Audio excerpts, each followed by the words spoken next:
There are many differences between the ultra world and your typical road race. One of those, in many of the ultras, you will find yourself running in the dark of night. But what happens when the start of your race is at night? And you know for the most entirety of that race, you're going to run through to the daylight.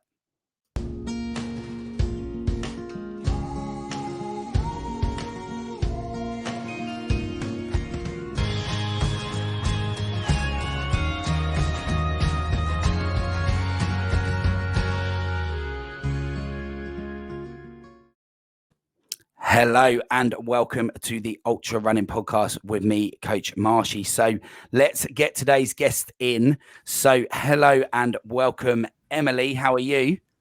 I'm fine, thank you. How about you? Yeah, I'm not too bad, not too bad. Have you done much running lately? I have, yeah. I'm full steam ahead on my training at the moment, so busy. Excellent. I'm currently still building back up from the sidelines, so we'll see how that goes. So, Emily, do you want to introduce yourself to the listeners and just let us know who you are, what you kind of do as a day-to-day, and then what is your involvement in running? Okay, so I'm Emily, I'm 28.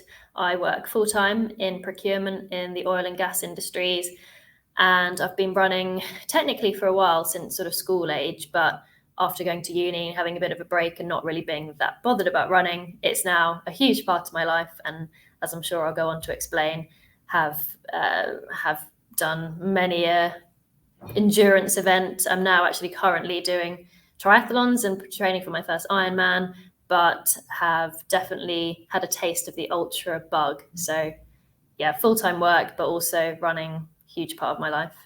Excellent. So we might dive into the Ironman bit and go off piste a little bit through the interview. But let's sort of, are you part of a running club? Do you take part?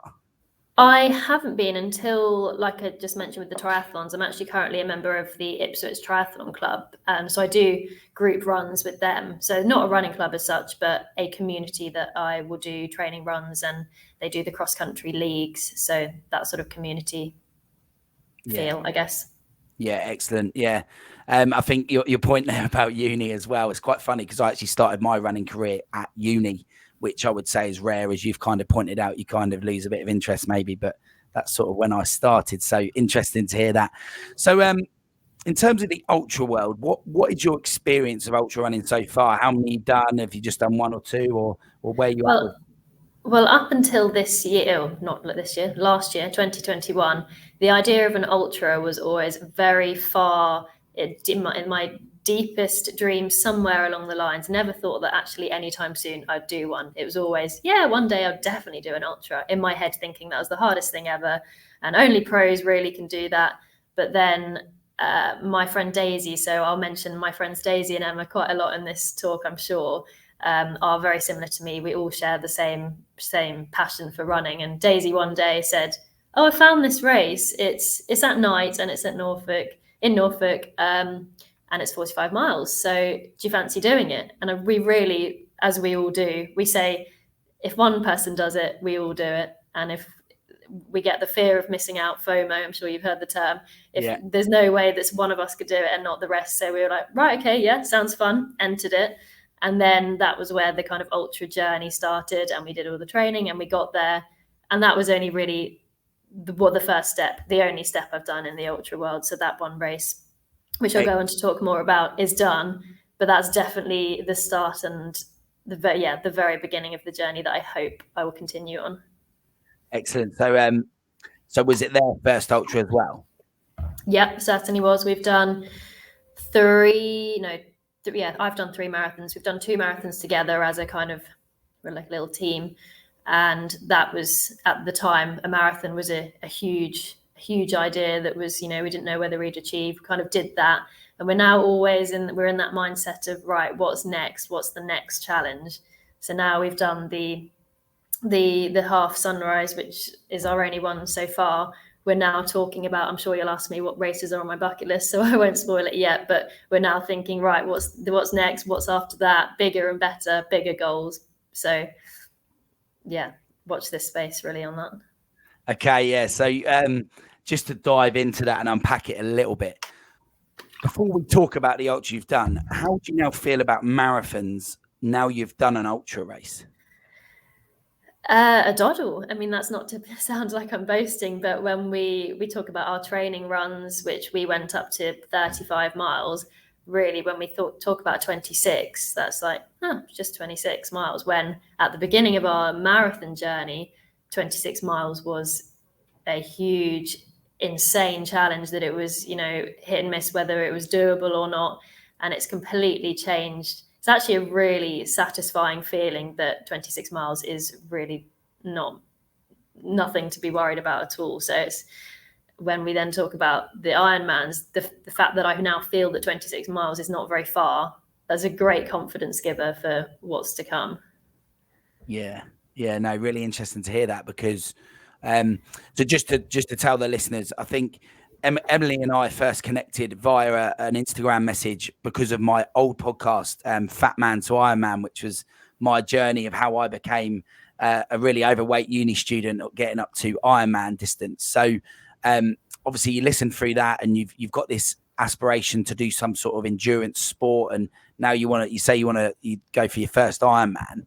In terms of the ultra marathons, what is your expectation in comparison to the two? Do you think running for a 45-mile run is going to compare at all to an Ironman, or do you think there's going to be a big difference still? Yeah, I think they're completely different ball games, and very different goals within the two. So an ultra marathon, obviously you've got the testing terrain, as I'm sure we'll go on to discuss more about, and less on pace and zones and heart rate. Is a completely different approach to the race. Whereas the Ironman, I guess I'm going to put a lot more pressure on myself to do each discipline to a more kind of targeted outcome. So I don't know. Maybe after I've done the Ironman, I'll know which one wins. But they're both kind of neck and neck in the race at the moment. Yeah, I'll be interested to compare notes with you, actually, because I'm sure each individual is different, but it'll be interesting to see what you have to say, having kind of participated in both worlds. So I want to dive in and let's focus a bit on the Sunrise Half over at Norfolk. So this is December 21 that you're talking about, where you and your friends took part. So first of all, I just want to ask you to sort of set the scene for all the listeners. The start time of the half Sunrise Ultra is at 10:30 at night. So kind of set the scene in that hour before, how you're feeling, where you are, and those sorts of things. Well, actually, even before the hour before, it's the most surreal thing to be getting in the car. For us, it was a couple of hours. When most people are thinking about, dinner and going to bed, is that, right, we're driving to this, remote location in Norfolk. It wasn't freezing cold, but it's not warm and it's dark and it was raining at the time. Just thinking, what on earth, we should be going to bed. It was really kind of had to trick your body into, no, it's not bedtime, it's run 45 miles time. So the start, it was a really surreal feeling, and there was so much anticipation at this village hall with the start, where you've got everyone there getting their packs ready, and this kind of just immense excitement, but also for us, the unknown. Can we do it? Have we done enough? Have we missed something? Have we forgotten something? The stress of that mandatory kit list, that was a first for me, because we've not something we've obviously had to do before, and we did it, got everything there, managed to squeeze everything into our packs. And then, once the whistle went and it was go, you just settle in. But that moment till the 3, 2, 1 go was just big butterflies. Yeah. So have you ever been to Clay-on-Sea, where the start is? I haven't been to not that exact place before. So you still don't know what it looks like in daylight then? No. I can imagine what the beach looks like in daylight. I've seen 4 miles of that shingle beach. Yeah. That's we're going to talk about that in a second. But just going back to the mandatory kit list. So you sort of mentioned that you've not been through that experience before, and you turn up to the race and you've got to have it checked and signed off and all those normal things. Really, how did that make you feel in the weeks leading up to it? Did you feel there was pressure to buy lots of new kit? Yeah, definitely. And we have a group chat, myself, Daisy and Emma, so we were kind of bouncing ideas off each other of oh, what type of that have you? I didn't even know what some of the things were. The survival bags, not a foil blanket. It has to be a bag, not a blanket. And it was actually it took a bit of time. I saved it on my laptop at work. So every day I'd go through, right, any more things I need to buy today, make sure you get your Amazon orders in time. And definitely quite a bit of pressure. And obviously the kit is there to make sure you're safe. So you're not allowed to, and it's not worth trying to skimp on anything. It's there for if you need it. And actually all of those things I will now have. So for the next one that I have a mandatory kit list, it's all stuff that I will need and use in the future. Yeah, no, absolutely. I think that's an advantage. You can, if you buy well, these things tend to last. They're well built bits of kit. So you talk about sort of changing and tricking your body there because it's bedtime and you're starting to think you should be going to bed, settling down for the evening. What was your strategy? How did your mindset change in that moment? What did you try to do to try and make it sort of change its attitude, your whole body and your mindset? I think your body's very clever at sensing what it needs to do. I mean, I tried to sleep that morning. I can't remember what time I got up, and I tried to take a nap basically, but I get super excited. I guess a few bit of nerves in there as well, but my body was just not having any of the sleep. So it kind of knew that I needed to sleep, but I don't know, the adrenaline, I guess, I just felt super pumped. And I didn't actually, I'll go on to how I felt after the race later, but during the race, I didn't feel tired. There was no way I was going to yawn or think about sleep because you challenge your body and it reacts. And I fueled well, I drank well. So there wasn't really a second thought. Yeah. No, I get what you're saying about the body has this sense, and there's a long walk, isn't there, from the village hall? Well, I say long walk. It must seem like long for you guys. So I was there, episode 14 of the podcast. We interviewed Ian, who is a good friend of mine, who actually won the male category for the half. So I was there following him along and in various places, and that meant that we crossed paths a few times as well, and jumping around here. But I remember you being in a group, and then all of a sudden I got to somewhere near Scrappy, California cliffs, about 5 miles from the end, and you just went rushing past by yourself. But we'll maybe talk about that in a minute. But when you're out there and you're starting the race at night, is there any fears because you're running at night? Do you have any fear in there? Is there any extra things that you're thinking about, worried about because it's nighttime? Yeah, it's definitely a little bit unnerving, and I suppose it's quite surreal actually seeing all of we had to wear a red flashing light on the back of our pack, and you could always, with it being a fairly flat, you could see the red lights flashing all the way along the coastline, and there was always a bit of that kind of, you want to stay with. I was in a group, I was lucky to be in a group, but there was one time where there was kind of a fork in the road and the others went the other way, and I found myself on my own for a bit, and I sort of waited around. They had put their phones on airplane mode, so I was thinking, I'll be fine, they'll be here in a second, and then no one came, and I really thought, God, I don't want to be hanging around by myself in the dead of night for too long. I mean, there were other runners about, but it is a rural location at the end of the day, so you don't really, for safety, you don't want to be on your own. So I guess I was always conscious of where the others were and the other runners that were passing by. That was it really. I suppose we were on the edge of a cliff for a lot of it, so good head torches meant that we were safe with that, but it was with the erosion as well along the coastline. It was quite to be running along, and you think, wow, that's quite something, seeing this really eroded cliff line that you're running not too far away from the edge. So no, not a fear, but sort of, you can see the risks. Yeah, and on that, you say about the erosion, Giles, the race director, stood up and did the safety brief and mentioned that I think only a couple of weeks prior to the event, there had actually been quite a significant drop away from the cliff and some erosion, and it had fallen into the sea. So he mentioned that the path had kind of altered slightly and things were going to change. And speaking to Ian and a few of the other guys who were also out with you that night, they said there were moments that if you hadn't have been focused, you could have easily ran over the edge. Would you agree? Yeah, definitely. Or if you weren't focused, if you if you let your head torch fade a bit too low, I guess wouldn't take a lot. Yeah. Yeah, no, scary times, scary times. So I'm going to take you back to what you said earlier. So the whistle goes, and then you said you could tell me what, although you hadn't seen it in the light of day, you could tell me what that beach was like at Clay, because you had 4 miles of shingle. So lots of different surfaces in this race over at Norfolk. And so this is Clay on Sea round to Great Yarmouth. So there's, to my knowledge, sand, shingles, trails, a bit of road. And then there's that kind of sand dune, which, although it's sand, it's very different to just running on sand as well. So how did you find that, the change in surfaces?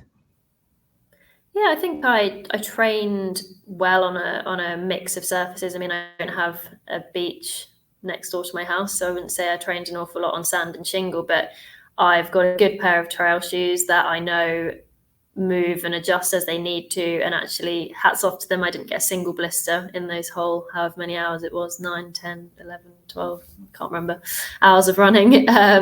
So I knew that I was prepared and that I shouldn't have any negative effects from it. I suppose in terms of fatigue, your muscles are constantly adapting to what you're putting them through. I found, thank you to my body for dealing with it very well. I actually coped very well with it, but I can see why. I know there are a few runners out there who were struggling. Constant adapting takes its toll. Yeah. And that first bit when the whistle goes, did you know it was shingle to start with? Was that explained to you? Or? Yeah, I'd seen on the Facebook group, and a few people had put, like, just heads up, runners from previous years. So we knew it was coming, but I don't know, it's in night where you can't actually see. There was no end point, and obviously you can look at your watch and think, oh, okay, I've got maybe 2.5 miles left. But at that did, especially at the start of the race, mentally, that was quite a big challenge to overcome. But equally, when it was done, and you're then off the shingle onto I think it was onto kind of the grass cliff, then it's like, right, let's go. It was quite refreshing for the legs to then get a bit of traction and move forward. Yeah, no, I can imagine that initial sort of first few steps off was really nice, and then your body kind of adapted, and like you said, perhaps off you go.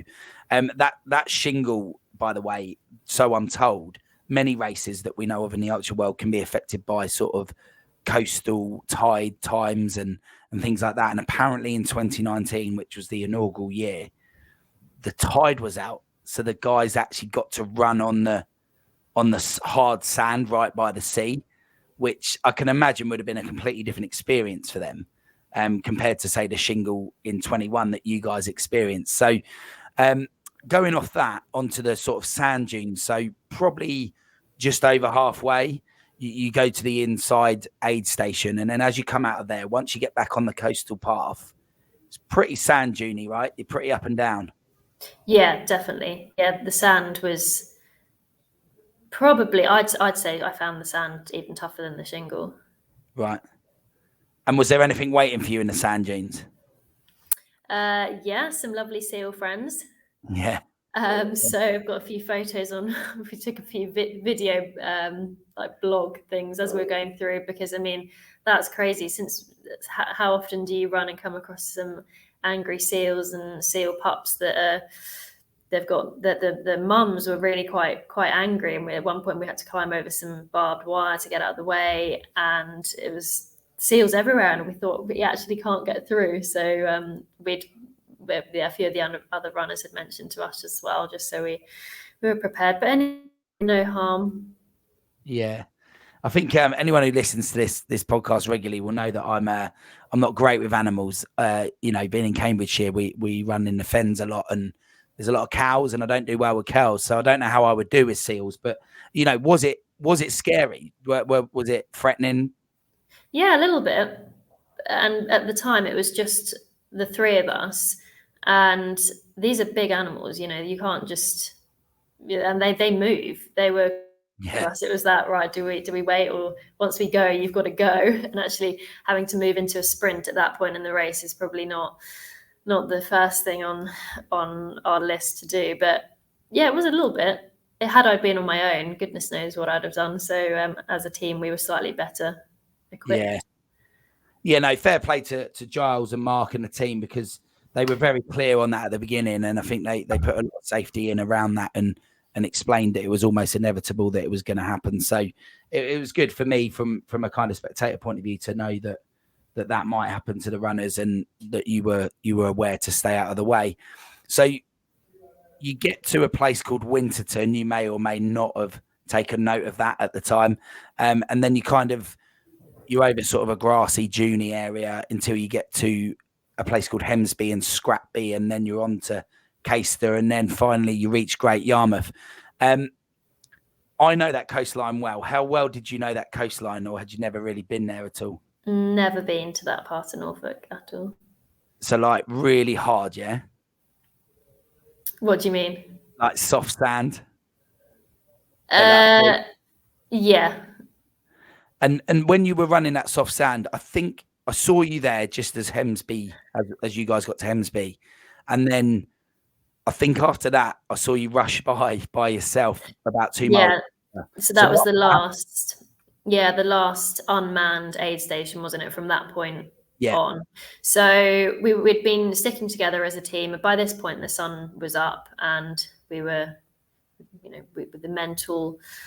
We knew we didn't have far to go, but Daisy and Emma were definitely feeling it, bless them, and I'm sure they won't mind me saying. And I was still, I don't know, I almost felt more energized at that point in the race, certainly the second half of the race, as I did in the first half. I don't know whether that was a bit of sunshine, vitamin D on my skin, what it was, but my legs were still wanting to run. And actually I felt better doing that rather than walk, run, or a few breaks. I wanted to keep that rhythm. So the girls said, "Go, Emily, go, run." So I got a quick top up of water at that unmanned station, and then took that last. I didn't actually know, as I just said, I've not been to that part of the coastline, so I knew roughly from my watch how long I had left, but I didn't really know. You can't see due to the curve of the land where the finish was. So I was kind of just thinking, right, press on. And I actually did, I think, the fastest 7 miles of the race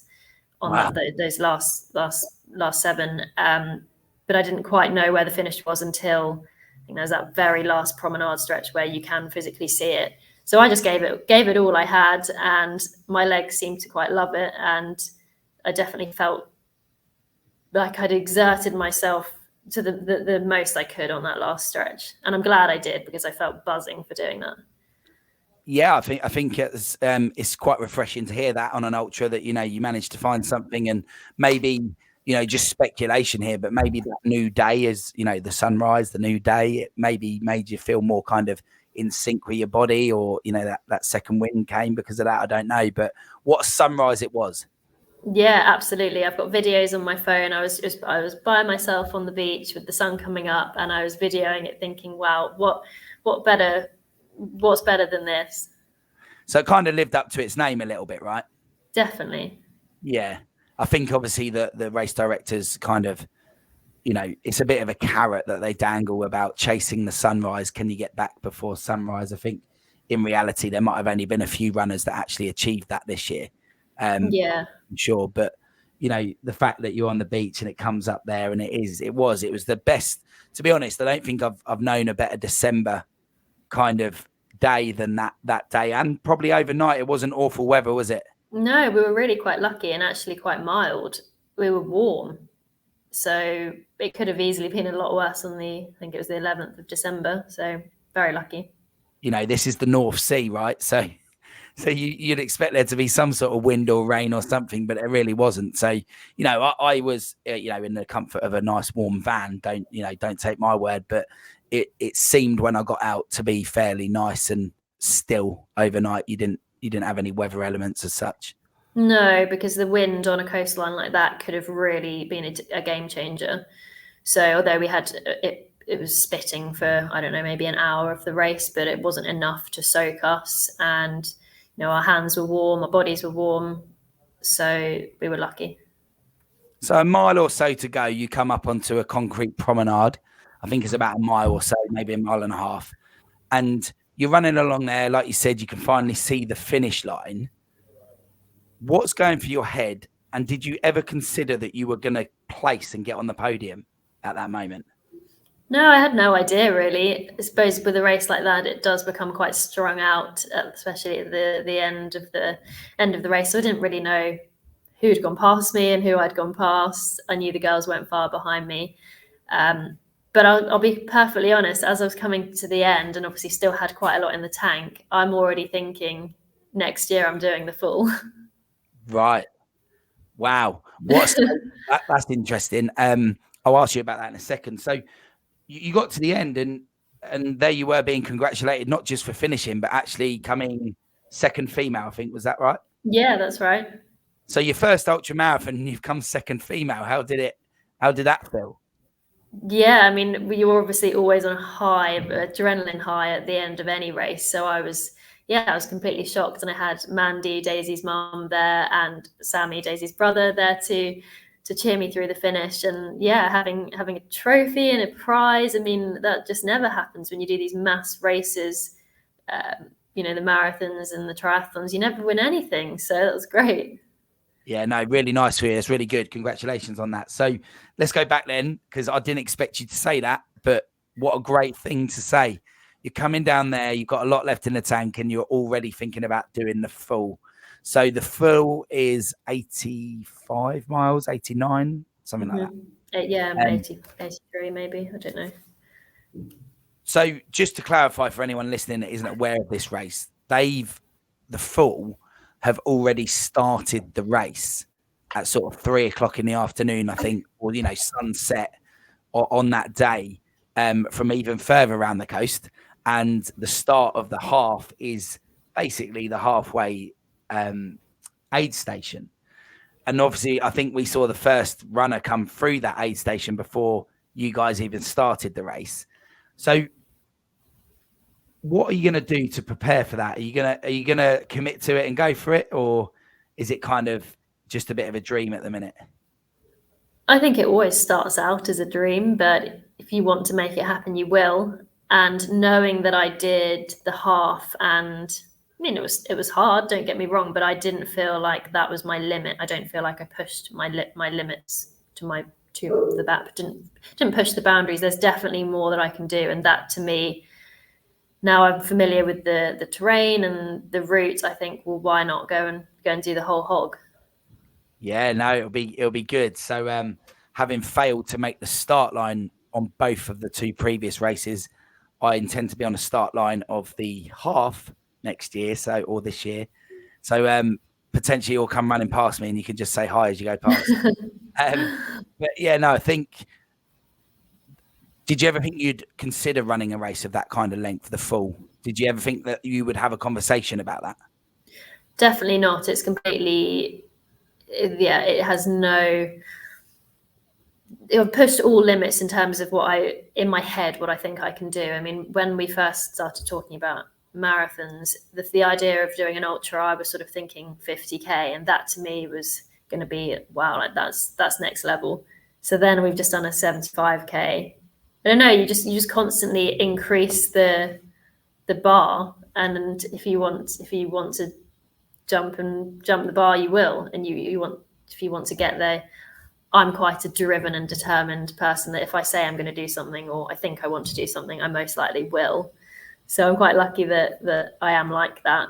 So yeah, I've just built on that and increased my goals. Don't know when. We keep saying, joking as a group, when's this going to stop? When are we going to say, okay, let's leave it at that? And I'm not sure it will.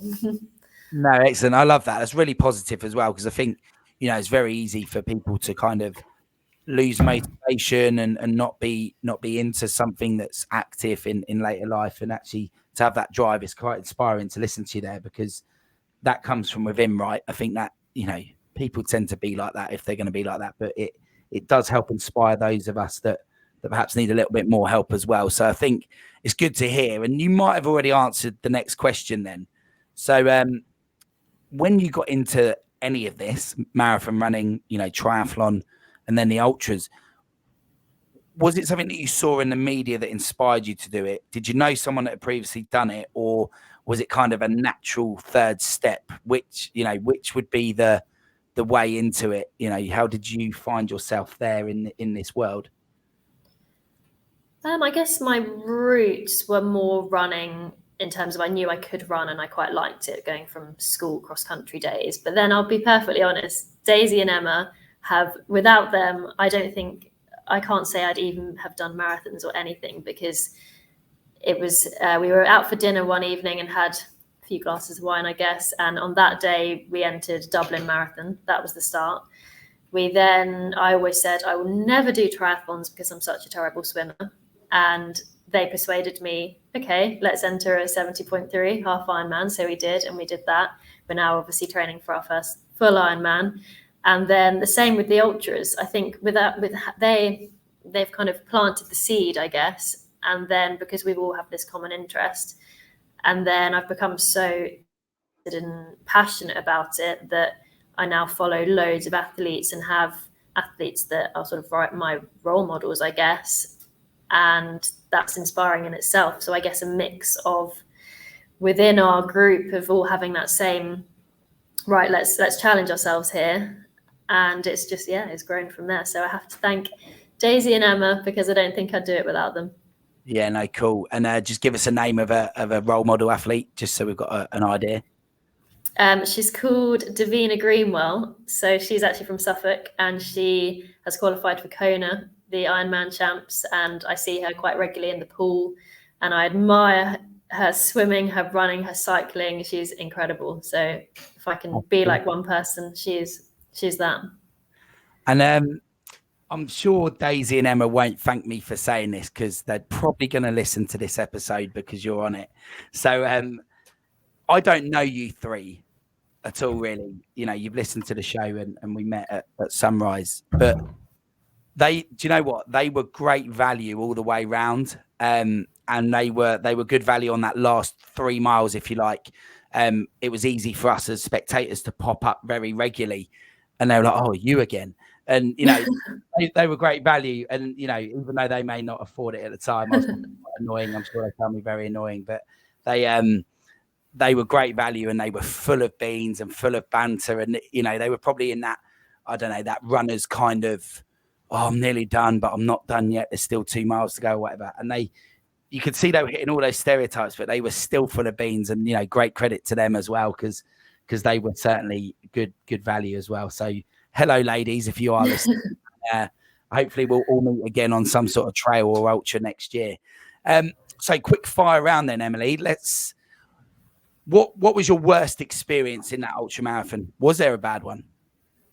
I don't think there was, to be honest. I thought you might ask me about bad things in running, bad experiences. And I was actually speaking to my fiance, Johnny, last night, saying, can you remind me of any bad things that have happened? And the only thing was, in my whole running experience, was an injury I had, which I can tell you about if you want to. But in terms of races and training, I really have not had anything that stands out that has been bad or that I haven't enjoyed or that's gone wrong, which, touch wood, that continues. Do you know what? It's so refreshing to hear that. That's brilliant.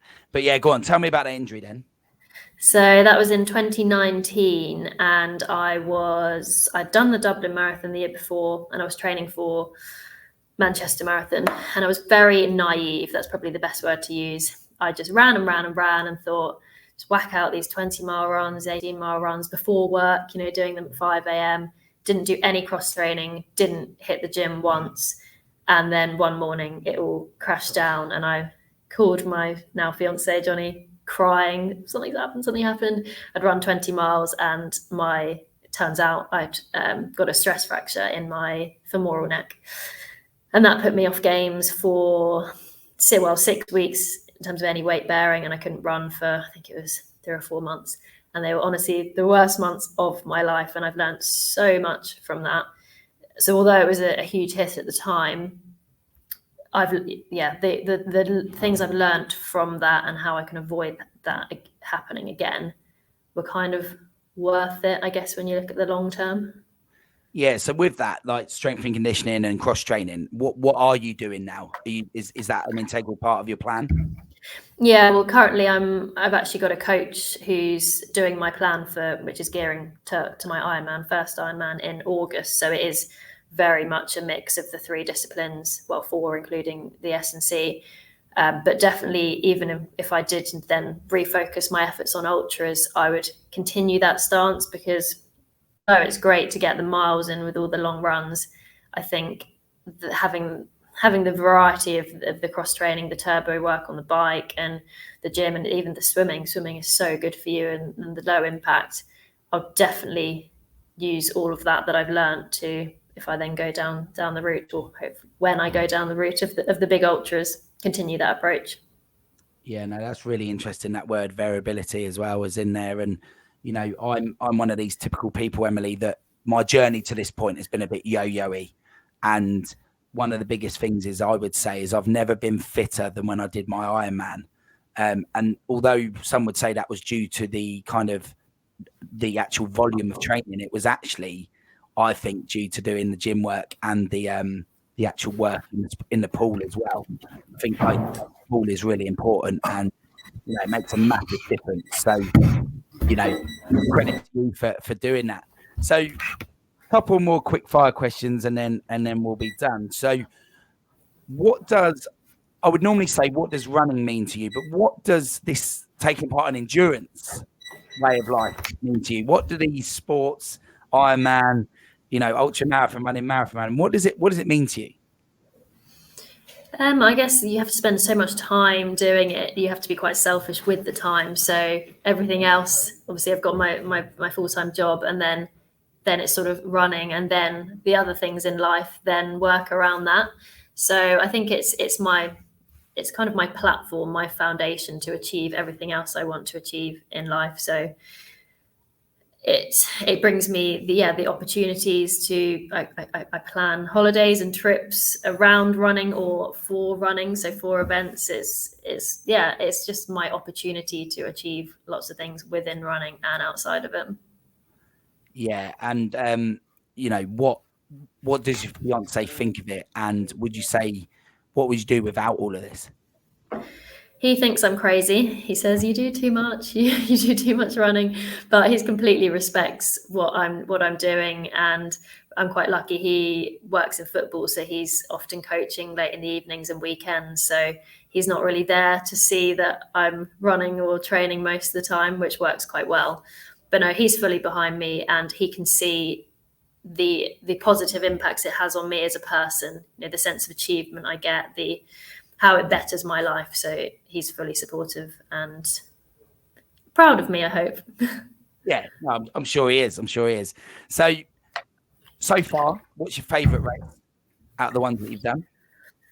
Favourite race it is a triathlon, but it's called the Rock Wales. We did it last September. I'm not sure whether you've heard of it. And it's a middle distance triathlon where the run was up to the summit of Snowdon and down. Oh, yes, wow. So that has definitely inspired me to do that sort of terrain. I'd never run up a mountain before in my life. I've done hikes, but actually running with a goal to get there to the top as quickly as possible and back down.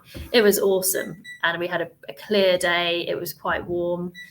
And that feeling of exerting myself so hard to get to the top, and then having the view of the summit, and then that cruise down, God, that was the most fun 45 minutes or however long it took to cruise down Snowdon.